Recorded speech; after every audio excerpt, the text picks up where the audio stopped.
I decided to go for a run Wednesday like I'd done several times a week for months here at the popular West Monroe track. Lots of people had the same idea, but after about 30 minutes I realized I was on the track alone. Leaving my keys here on the bench of the track is something I do every time I come here to run, but I never expected someone to grab those keys and take off. Yeah, I've never heard of anybody having that happen to them. But that's exactly what happened to me. I watched a man on a bike drive up to the bench, take my keys and pedal away.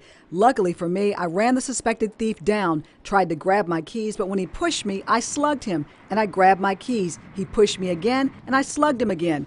I had already called police. They were on the line with me as I fought to get my keys back. Caitlin Donald just finished her finals at Louisiana Tech, and when she comes home, this track is where she comes to exercise. Of all the years that I've run here, that's never really been an issue, but it is believable considering how many people pass by here every day. Caitlin plans to change her routine. Wednesday, she left her car keys on the track bench like I did, but she says she won't do it again. Next time, I'll for sure keep my keys in my car. I definitely am surprised that of all people that are around here that somebody would come and do that, yeah. But another track regular is not surprised at all. She says her keys are locked up as she runs. I have one of those little keypads, so I lock mine in the car, and it's actually one of the things I used to, when I ran, used to have to carry my keys because I was kind of timid about leaving them, because when you get around, you can't necessarily see what's going on.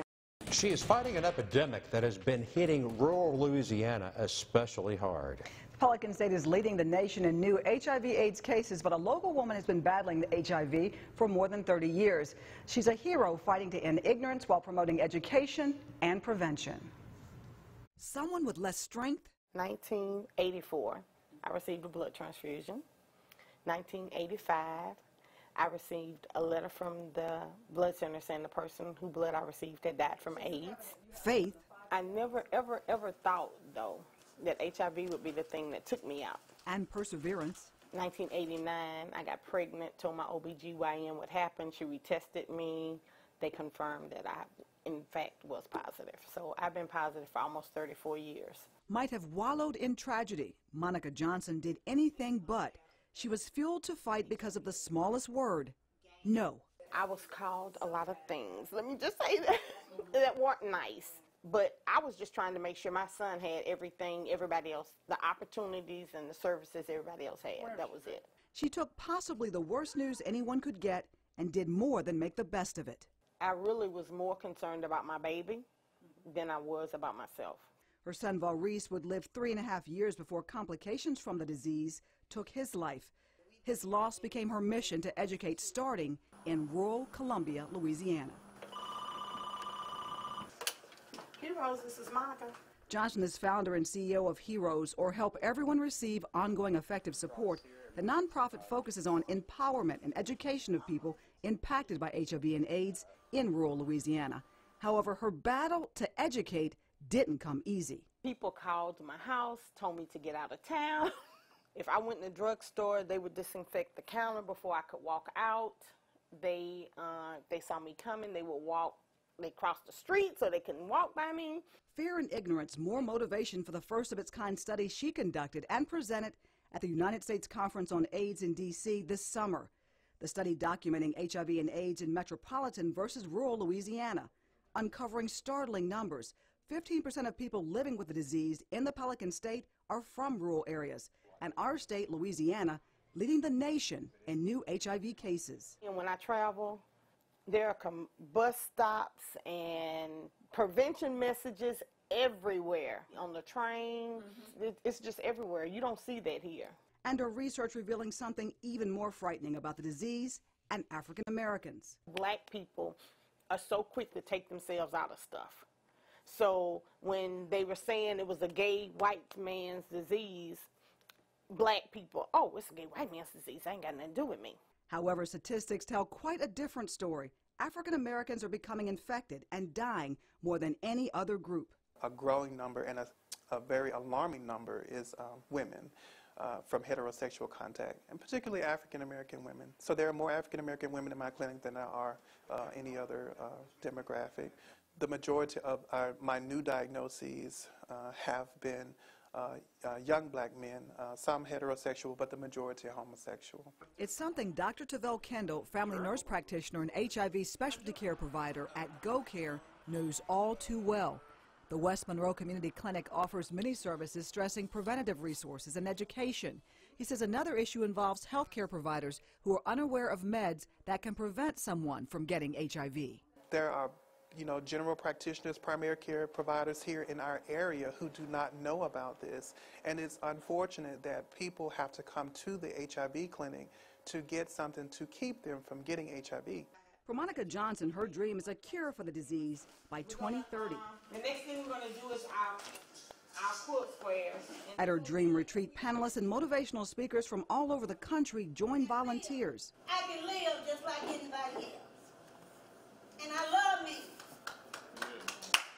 Preaching empowerment in the battle against stigma, lack of education, limited resources to fight HIV. For Johnson, every day is an opportunity to get people in rural areas like Northeast Louisiana to be aware. They need to know the facts. And you cannot look at somebody and tell if they're HIV positive. So one of the ways you get the facts is to know your status. How you get your status, you got to get tested. And once you get tested and you're in treatment, become virally suppressed, HIV is a chronic manageable disease. Of course, you can get more information about this story and the services offered by Heroes on our website, myarclemis.com. Remarkable work she's doing. Absolutely. And information and awareness is the key, right there. Great music and great food. How can you go wrong with that? It's all a part of the new Murphy Arts District, or MAD, in El Dorado. The new multi-million-dollar state-of-the-art facility is named for its major donor, Murphy Oil. And as we found out, this long-time project is expected to bring headlining entertainment, not just at its grand opening, but for many years to come. It's been years in the making and took $20 million to pull off. It's so exciting. And every now and then it's like a dream, because if you've been in this project for a while, you remember when it was just a giant pile of dirt and debris and building materials, and now it's starting to look like the plans that we've been looking on paper for a long time. Chief Marketing Officer Bob Tarrin gave us a walking tour of the Murphy Museum District, still under construction but quickly taking shape. What we're looking at here is the amphitheater to the left.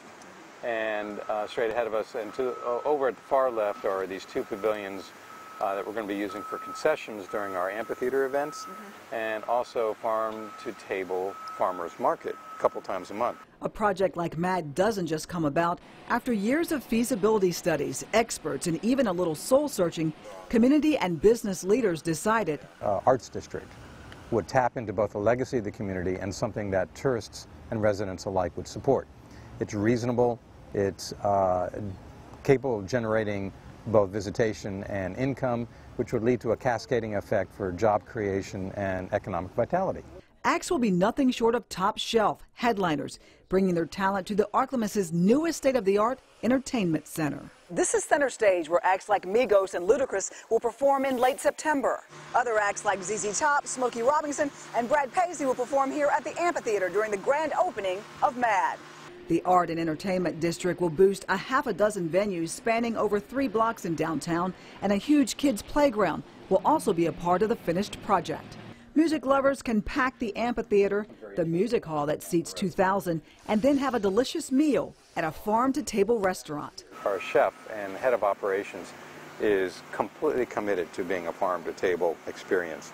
That means as much produce, as much meats and fish, etc., sourced right from the state of Arkansas. This is going to be the green room for the performers that are going to be on the stage. And Tarrin pointing out more of the special attention to every detail. An interesting technical fact here is that the air vents are huge.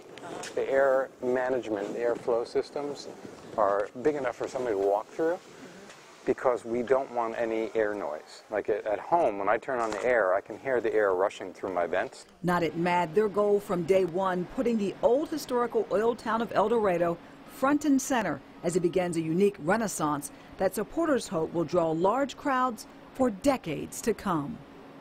Now, tickets go on sale tomorrow. You can get them online. We've attached a link to mad.com, their website there. You can also buy tickets at the number on your screen. It's 1-877-940-3334. All the details, including the list of artists performing, on myarklamiss.com. There are more than 13,000 bridges in Louisiana, and you probably drive over several of them every day. The good news is many are in good shape. The bad news, around 14% are structurally deficient. We wanted to take a look at bridges in Ouachita Parish, and we found that we have some bridge trouble of our own. Robert Dombrowski knows the bridge problems in Ouachita Parish. You can see it's kind of in poor shape. All too well. I know it's unsafe. I've looked at it. I'm disappointed it's closed. My nearest store is a mile that way. The next closest store is 15 miles. And the bridge closure on Crawford Road also concerns Dombrowski for another reason. My mother lives right around the corner, and she's getting on, up on in her age, and I go around and help her a lot. So instead of me going 5 minutes and being there, if she calls in it's an emergency, I'm 15 minutes away. About a half-mile total, the walk is. He took us on the short walk to the bridge just a stone's throw from the home he bought a couple of years ago. Well, I get a little frustrated, I pick up my paper and it says we're the poorest state in the nation, we're the lowest paying state in the nation, we pay the highest taxes in the nation, and this is the way our roads look. Ouachita Parish Police Jury Vice President Jack Clampett is frustrated too. That's a major problem I have, because as we've been discussing what's the projects for this year, most of them have been I-10 South. I hadn't heard the first project mentioned in northeast Louisiana or northwest Louisiana. Clampett says it's all about the money, and for at least 3 of the bridges now closed in the parish, including this one on Crawford Road, it's just not in the budget. To fix this one, it will cost $240,000. Just last week, the American Society of Civil Engineers gave Louisiana a D+ on infrastructure. In May, the governor highlighted the need for more cash to repair and in some cases totally replace some bridges at Northern Exposure. The discussion centered around raising the controversial gas tax. If we want to move the state forward in terms of maintaining, preserving our existing infrastructure and increasing capacity going forward, we have to look at that 16 cents, which is 3 decades old, and the purchasing power is 7.5 cents. Now, who can do for 7.5 cents today what you got 16 cents to do with 30 years ago? The measure failed last week and could mean more projects will be put on ice indefinitely or remain closed a lot longer. Martha Hall and her son Robert live on Crawford Road too, and she says her trips to Rayville for emergencies or just to see family have been turned from short trips to journeys. I know the economy is bad, but still there should be money in the budget to allow for these bridges, because they know that eventually the bridge will go down. There are some bright spots, bad bridges that have been repaired and reopened, like the Elm Street Bridge near Lincoln Elementary School in Monroe. Mayor Jamie Mayo says the city is fortunate enough to have an infrastructure tax. We have 4 new bridges that we've completed and about 9 other bridges that we're repairing, because people come through there, business folks, residential folks come throughout, and so we want to make sure that they're safe. But in West Monroe, the Travis Street Bridge was already in bad shape when last year's floods nearly brought it down, and it's not even on the repair or replace schedule yet. This West Monroe Bridge poses a unique problem. It's the only way workers can access the water treatment plant. They have to park, grab any tools, equipment, or supplies that they need, and walk to the other side.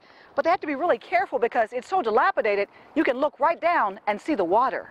Clampett says there's another bridge on Prairie Ann Bayou that could take years to repair. The price tag, a few million. The bridge down on River Road at $2 million, it's a wish trick.